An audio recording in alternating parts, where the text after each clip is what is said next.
ചാനലുകളിലെയും അച്ചടിപ്പതിപ്പുകളിലെയും ഓണം ഒരു പോസ്റ്റ്മോർട്ടം.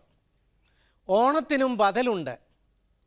തൊലിമിനുപ്പും മനസ്സിലെ കറയും ചില അമേരിക്കൻ ഇന്ത്യൻ ചിത്രങ്ങൾ. കാഴ്ചയില്ലാത്തവർക്ക് വേണ്ടി ലൈഫ് സ്റ്റൈൽ മാഗസിൻ. പുകവലി എന്നെ കൊന്നതിങ്ങനെ. മീഡിയ സ്കാനിലേക്ക് സ്വാഗതം.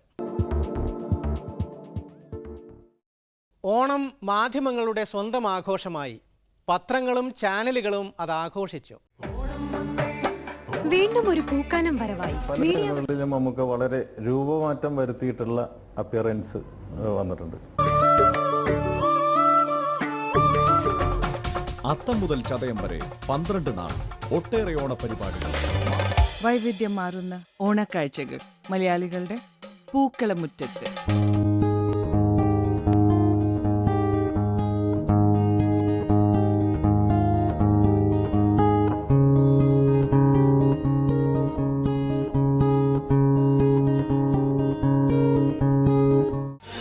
അത്തം മുതൽ തിരുവോണം വരെ ഏഷ്യാനെറ്റ് ന്യൂസ് ഒരുക്കുന്ന ഓണക്കാഴ്ച. സിനിമയിൽ അഭിനയിച്ച് തുടങ്ങിയ പിന്നെ ആരാധകർ കത്തുകളൊക്കെ എനിക്ക് കിട്ടിയിട്ടുണ്ട്. നമുക്ക് ആഘോഷിക്കാം ഈ ഓണക്കാലം. അത്തം 10 ഓണം, 10 നാളും പൊട്ടിച്ചിരിയും ഓണപ്പാട്ടുകളും. ഓണം പോലെ തന്നെ ഓണപ്പതിപ്പുകളും. ആരവങ്ങളേറെ, വിഭവങ്ങളേറെ, പുതുമ കുറവ്. ഓണപ്പതിപ്പെന്നും വാർഷിക പതിപ്പെന്നും ഒക്കെയുള്ള പേരുകളിൽ 1, 2, 3 വാള്യങ്ങളായി ആനുകാലിക പ്രസിദ്ധീകരണങ്ങളെല്ലാം വിശേഷ പതിപ്പുകൾ ഇറക്കി. മലയാള പത്രസ്ഥാപനങ്ങൾ മാത്രമല്ല ഓണവായനയ്ക്ക് വക നൽകിയത്. ദ ഹിന്ദു എന്ന ഇംഗ്ലീഷ് പത്രം സെപ്റ്റംബർ 16-ന് ഓണം സ്പെഷ്യൽ സപ്ലിമെൻ്റ് പുറത്തിറക്കി. 8 ബ്രോഡ്ഷീറ്റ് പേജിൽ. ഓണക്കാഴ്ച എന്ന പേരിലാണ് അത്. ഔട്ട്ലുക്ക് എന്ന ഇംഗ്ലീഷ് വാരികയും ഇറക്കി മലയാളത്തിൽ ഒരു പ്രത്യേക വിശേഷാൽ പതിപ്പ്. 124 പേജിൽ അഭിമുഖവും ഗ്രാഫിക് സ്റ്റോറിയും കഥയും കവിതയും പാചകവും എല്ലാമുള്ള ഒന്ന്. ഓണപ്പതിപ്പുകളിൽ കൂടുതലും പതിവ് വിഭവങ്ങൾ തന്നെ. കഥ, കവിത, നോവൽ, അഭിമുഖങ്ങൾ എന്നിങ്ങനെ രചനകൾ. സാഹിത്യരംഗത്തെ സ്ഥിരം നായകന്മാർ ഓണക്കാലത്തിന് മുൻപ് നല്ല തിരക്കിലായിരുന്നുവെന്ന് വ്യക്തം. ഒരേ ആളുകൾ തന്നെ പല പതിപ്പുകളിൽ എഴുതിയിരിക്കുന്നു. പുതുക്കക്കാർക്ക് അല്പം സംവരണ സീറ്റുകൾ മാത്രം. ചേരുവകളിൽ വൈവിധ്യത്തെക്കാൾ സമാനതകളാണ്. അഭിമുഖം ഒഴിവാക്കാനാവാത്ത ഇനമാണെന്ന് തോന്നുന്നു. ചന്ദ്രിക ഓണപ്പതിപ്പിൻ്റെ മുഖലേഖനം തന്നെ യൂസഫ് അലി കേച്ചേരിയുമായി VK ശ്രീരാമൻ നടത്തിയ സംഭാഷണമാണ്. ഏഴാച്ചേരി രാമചന്ദ്രനുമായി KR അജയനും C രാധാകൃഷ്ണനുമായി KP മോഹനനും നടത്തിയ അഭിമുഖങ്ങൾ ദേശാഭിമാനി ഓണം വിശേഷാൽ പ്രതിയിൽ.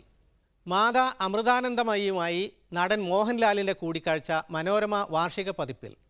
ഗായകൻ ജയചന്ദ്രനുമായുള്ള അഭിമുഖം കേരള കൗമുദി ഓണപ്പതിപ്പിലും അദ്ദേഹത്തിൻ്റെ ആത്മഭാഷണം മാധ്യമം വാർഷിക പതിപ്പിലും കാണാം.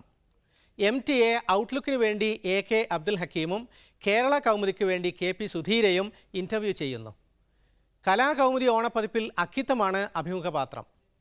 അഭിമുഖങ്ങളും സംഭാഷണങ്ങളുമല്ലാതെ അനുസ്മരണങ്ങളും അനുഭവക്കുറിപ്പുകളുമടക്കം വ്യക്തിവിശേഷങ്ങൾ ധാരാളം.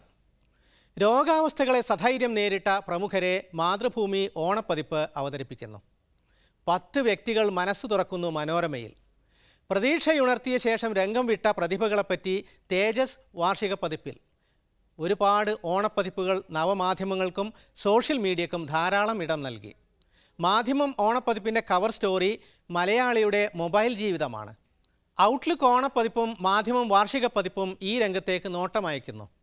ന്യൂ ജനറേഷൻ കിനാവുകളെപ്പറ്റിയുള്ള കേരള കൗമുദി ഫീച്ചറിൽ സോഷ്യൽ മീഡിയയ്ക്ക് ധാരാളം ഇടമുണ്ട്. മലയാളി ഓൺലൈൻ എന്ന ഫീച്ചർ മംഗളം ഓണപ്പതിപ്പിൽ. യാത്രാനുഭവങ്ങളും സിനിമാ രംഗവും ഓണപ്പതിപ്പുകളുടെ പൊതുവിഭവങ്ങളായുണ്ട്. സമകാലിക മലയാളം ഓണപ്പതിപ്പിൽ 1-ലേറെ സഞ്ചാരക്കുറിപ്പുകളുണ്ട്. ചന്ദ്രികയിൽ ബംഗാൾ, ബീഹാർ ദരിദ്ര ഗ്രാമങ്ങളിലൂടെ നടത്തിയ യാത്രയുടെ സ്കെച്ചുകൾ ചിത്രകാരൻ ശശി മേമുറി അവതരിപ്പിക്കുന്നു. മാധ്യമം വാർഷിക പതിപ്പിൽ P സുരേന്ദ്രൻ്റെ യാത്ര. ദീപിക വാർഷിക പതിപ്പിൽ KB പ്രസന്നകുമാറിൻ്റെ ആദി കൈലാസ യാത്ര.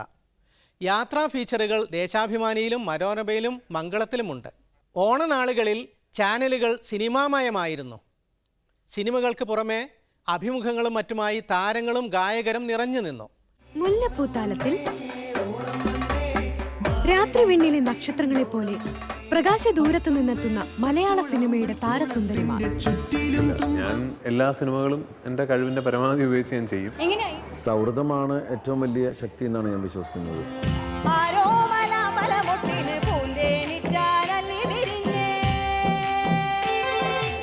രാത്രി 7:30 പ്രശസ്തരുടെ കൃഷിയിടങ്ങളിലൂടെ വിത്തും കൈക്കോട്ടും.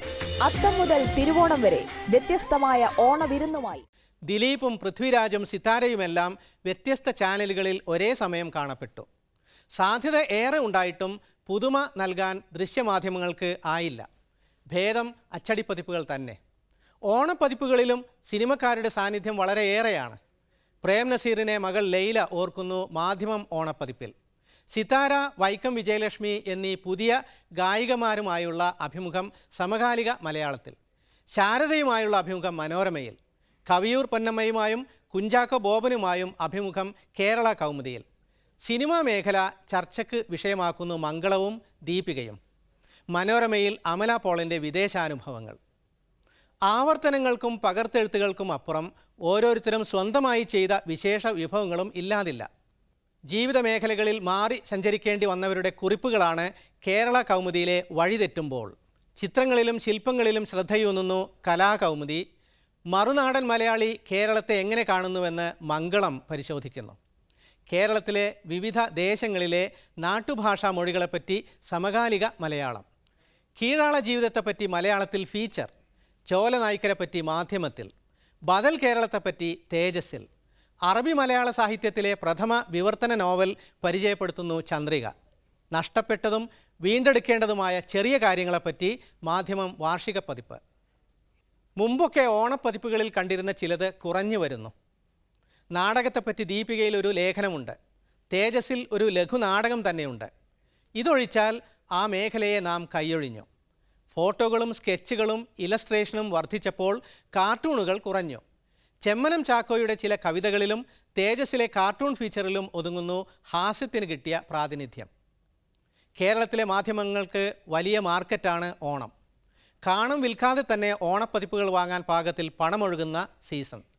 മാധ്യമങ്ങളുടെ വാർഷിക വരുമാനത്തിൻ്റെ ഗണ്യമായ ഭാഗം ഓണത്തിൻ്റേതാണ്. അതുകൊണ്ട് തന്നെ ഓണപ്പതിപ്പുകൾ പരസ്യത്താൽ സമ്പന്നം. മനോരമയ്ക്ക് 3 വാല്യങ്ങളായുള്ള 630ഓളം പേജിൽ 270-ലേറെ പരസ്യങ്ങളാണ്. 2 വാല്യം വീതമുള്ള മാതൃഭൂമിയും മാധ്യമവും പരസ്യത്തിൽ മോശമല്ല. യഥാക്രമം 572-ൽ 273-ഉം 392-ൽ 154-ഉം പരസ്യങ്ങളാണ്. 220 പേജുള്ള ചന്ദ്രികയുടെ 52ഓളം പേജ് പരസ്യം വരും. ഓണക്കമ്പോളം മാധ്യമങ്ങൾക്കും സമൃദ്ധി നൽകുന്നു. താൽപ്പര്യത്തോടെയാണ് മലയാളികൾ ഓണപ്പതിപ്പുകൾ വാങ്ങുന്നത്. വായന മരിക്കുന്നില്ല. എന്നാൽ വായനയ്ക്ക് വേണ്ടി മാധ്യമങ്ങൾ നൽകുന്നത് എത്രത്തോളം മികവുറ്റതാണ്. വളരെ നല്ലത് എന്ന് തീർത്ത് പറയാവുന്ന ഓണപ്പതിപ്പ് ഇനി ഉണ്ടാവുമായിരിക്കും. ഓണാഘോഷം, ഓണപ്പതിപ്പുകൾ, ഓണക്കച്ചവടം ഇവയ്ക്കപ്പുറം ഓണം തന്നെ മാധ്യമങ്ങൾക്ക് വിഷയമായിരുന്ന ഒരു കാലമുണ്ടായിരുന്നു. ഓണത്തിൻ്റെ വ്യത്യസ്ത ആഖ്യാനങ്ങൾക്ക് ഇടം കിട്ടിയിരുന്ന കാലം. ഇന്ന് പക്ഷേ ഒരൊറ്റ ഭാഷ്യമാണ് മാധ്യമങ്ങളിൽ കൂടുതലും നിറഞ്ഞു നിൽക്കുന്നത്. ഓണം ഒരു ഹിന്ദു ആഘോഷമെന്ന് വിക്കിപീഡിയ. അതൊരു കൊയ്ത്തുത്സവം കൂടിയാണെന്ന് അതിൽ പറയുന്നു. വിഷ്ണുവിൻ്റെ വാമനാവതാരത്തിൻ്റെ ഓർമ്മ പെരുന്നാൾ. വിഷ്ണു ബ്രാഹ്മണ വേഷമണിഞ്ഞാണ് വാമനനായതത്രേ. മഹാബലിയുടെ കൊട്ടാരത്തിൽ വാമനൻ എത്തുന്നു. രാജാവ് വാമനനെ സ്വീകരിക്കുന്നു. വാമനൻ 3 അടി മണ്ണ് ചോദിക്കുന്നു. അളന്നെടുക്കാൻ ഭൂമി തികയാതിരുന്നപ്പോൾ 3ാമത്തെ അടി തൻ്റെ തലയിൽ വെച്ച് അളന്നെടുക്കാൻ നീതിനിഷ്ഠനായ മഹാബലി അപേക്ഷിക്കുന്നു. അങ്ങനെ വാമനൻ അദ്ദേഹത്തെ പാതാളത്തിലേക്ക് താഴ്ത്തുന്നു. ഓരോ വർഷവും മാവേലി സ്വന്തം പ്രജകളെ സന്ദർശിക്കാനെത്തുന്നു ഓണക്കാലത്ത്. ഇത് ഐതിഹ്യം. എന്നാൽ ഓണാഘോഷത്തിന് ഒരു ബദലാഖ്യാനമുണ്ട്. ഇന്ത്യൻ ദലിത് ഫെഡറേഷൻ അടക്കമുള്ള പ്രസ്ഥാനങ്ങൾ ഓണത്തെ കറുത്ത ദിനമായി കാണുന്നു. കാരണം നീതിമാനായ മാവേലിയെ ചവിട്ടിത്താഴ്ത്തിയതോടെ കേരളത്തിൽ ജാതി വ്യവസ്ഥ ഉണ്ടായി. മനുഷ്യരെല്ലാവരും ഒന്നുപോലെ അല്ലാതായി. MP മനോജ് വിശദീകരിക്കുന്നത് ഇങ്ങനെ: ഓണക്കഥ മാത്രമല്ല, ഓണസദ്യയും ഇത്തരം മേൽജാതി അധിനിവേശത്തിന് വിധേയമായിട്ടുണ്ടെന്ന് വാദിക്കുന്നവർ ഏറെയാണ്. ദലിതുകളും ഗോത്രവർഗ്ഗക്കാരും പിന്നാക്ക ജാതിക്കാരും ഓണത്തിന് മാട്ടിറച്ചി ഭക്ഷിക്കാറുണ്ടായിരുന്നുവെന്ന് MP മനോജ് ചൂണ്ടിക്കാട്ടുന്നു. പ്രത്യേകിച്ച് ബ്രാഹ്മണ്യ വരേണ്യ നിർമ്മിച്ചിട്ടുള്ള ലെജൻഡുകൾ, അവർ നിർമ്മിച്ചിട്ടുള്ള ബ്ലൈൻഡ് സ്റ്റോറി, ഇത് കള്ളക്കഥകൾ. ഈ കള്ളക്കഥകളിലൂടെയാണ് കേരളം ഒരു ദേശീയ രാജ്യം. കേരളത്തിൽ ഒരു വലിയ ആഘോഷമുണ്ടായിരുന്നു. അതിൽ ആ ആഘോഷത്തിൻ്റെ ഒരു ഉദാഹരണമാണ് ഈ ഓണം എന്ന നിലയിൽ ഇവർ സൂചിപ്പിക്കുന്നത്. ഇന്നും വടക്കൻ മലബാറിൽ ഓണത്തിന് മാംസാഹാരം പതിവാണ്. ആഹാരത്തിലെ സവർണ രാഷ്ട്രീയത്തെ KN പോലുള്ള പലരും നിരൂപണം ചെയ്തിട്ടുണ്ട്. ബീഫ് ഓണം എന്ന ആശയം മുന്നോട്ട് വയ്ക്കുന്നു മനുഷ്യാവകാശ പ്രവർത്തകനായ KP Sasi. If Mahabali was a Dalit, he would have definitely eaten beef, you know. And I have been telling friends that we must have beef Onam, you know. If Dalits and other communities have to have some self-respect, then this is one way that we must have beef Onam. അവർണനായ മഹാബലിയുടെ കാലം കേരളത്തിൻ്റെ സുവർണകാലമായിരുന്നു. ആ ദലിത് രാജാവിൻ്റെ ഭരണത്തിൽ ഇവിടെ socialism പുലർന്നിരുന്നു. പക്ഷെ നമ്മുടെ മാധ്യമങ്ങളിലെ മാവേലിക്ക് കുടയും പൂണൂലുമുണ്ട്. വാമനൻ മാവേലിയെ കീഴ്പ്പെടുത്തിയ രീതിയിൽ തന്നെയാണ് അമേരിക്കയിലെ റെഡ് ഇന്ത്യൻസിൽ നിന്ന് യൂറോപ്യർ ഭൂമി തട്ടിയെടുത്തത്. മഹാബലി ദലിതനായതിനാൽ അദ്ദേഹത്തിന് മാംസാഹാരം പ്രിയപ്പെട്ടതായിരുന്നു എന്ന് ശശി ചൂണ്ടിക്കാട്ടുന്നു. മഹാബലി അസുരനെങ്കിൽ നോൺ വെജിറ്റേറിയൻ തന്നെ. പിന്നെന്തിന് കേരളം മുഴുവൻ മഹാബലിയെ സസ്യാഹാരം കൊണ്ട് വരവേൽക്കണം? അതുകൊണ്ട് ഓണത്തെ ബീഫ് ഓണമായി ആഘോഷിക്കാം.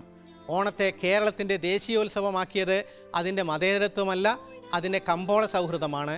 കമ്പോളത്തിന് മതവും ജാതിയുമില്ല. അതുകൊണ്ട് ഓണം ദേശീയോത്സവമായി ഓണം മാധ്യമങ്ങൾക്ക് പ്രിയപ്പെട്ടതാകുന്നതും അങ്ങനെ തന്നെ. ടൂറിസം വകുപ്പിൻ്റെ ദൈവത്തിൻ്റെ സ്വന്തം നാട് എന്ന മുദ്രാവാക്യത്തോളം മതേതരവും ദൈവേതരവുമായ മുദ്രാവാക്യം മറ്റേതുണ്ട്? New York! Nina Devore, aspiring med student and now the first Indian American to win that crown.